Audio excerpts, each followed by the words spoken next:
যুক্তরাষ্ট্রের নবনির্বাচিত president Donald ট্রাম্পের অভিষেক অনুষ্ঠানে চীনের প্রেসিডেন্ট শি জিনপিং না গেলেও দেশটির ভাইস প্রেসিডেন্ট হান ঝেং অংশগ্রহণ করবেন।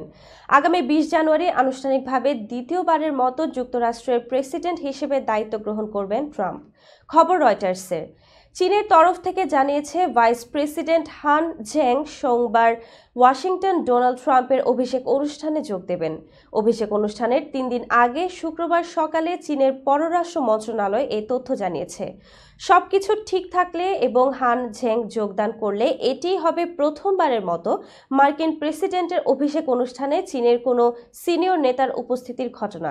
এর আগে প্রেসিডেন্ট নির্বাচিত হওয়ার পর ট্রাম্প গত নভেম্বরে চীনা প্রেসিডেন্ট শি জিনপিংকে তার অভিষেক অনুষ্ঠানে যোগ দেওয়ার আমন্ত্রণ জানান। যদিও শেষ পর্যন্ত শি জিনপিংয়ের যাওয়া হচ্ছে না, তবে তার পরিবর্তে তিনি ভাইস প্রেসিডেন্ট হান ঝেংকে ট্রাম্পের অভিষেক অনুষ্ঠানে পাঠাচ্ছেন।